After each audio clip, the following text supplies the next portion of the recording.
The Joint Trade Union Movement held discussions with the Prime Minister this afternoon at his St. Clair office. During the meeting, which lasted over an hour and 45 minutes, the group discussed several matters which were still outstanding. They called on the Prime Minister to have his government address those issues as outlined in a memorandum of understanding they signed with the unions when they were in opposition last year.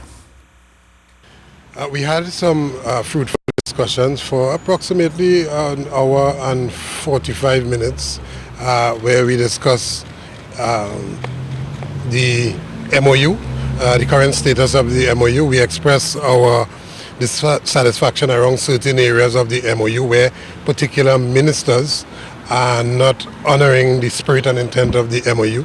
The Prime Minister did hear us and he committed to having that resolved.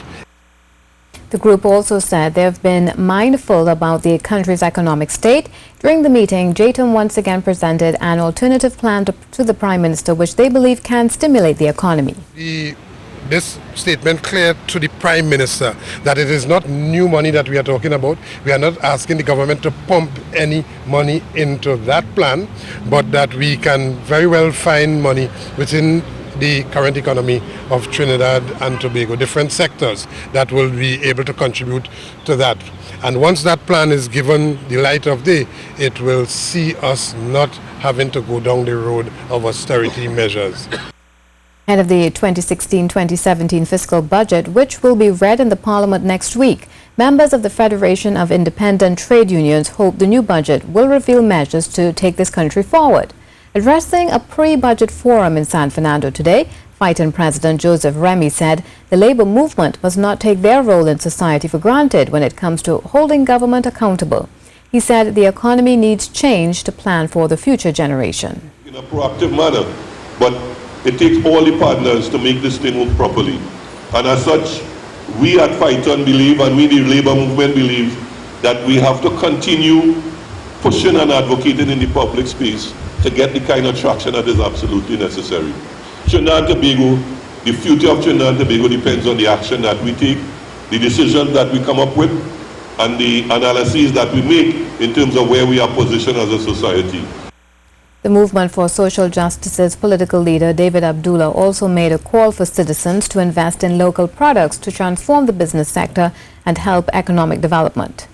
Are in the malls, which are simply spaces where goods are imported for us to consume. So we now have Starbucks and every conceivable chain of imported food and beverage that we could imagine, whether it's in President's House or elsewhere, but we're into the culture of consumption, and we have to transform that. Immediately after the Prime Minister met with JTUM, he met with members of the National Trade Union Center. They too came to discuss their concerns with him. Central to their concerns were pensions for daily rated workers and the pension age. The group, however, said despite this, they were mindful of the economic situation.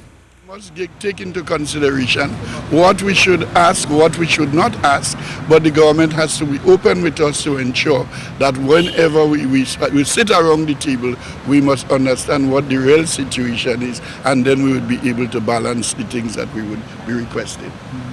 The group was also critical of the management of the Port of Port of Spain and said its productivity should be a concern to the government.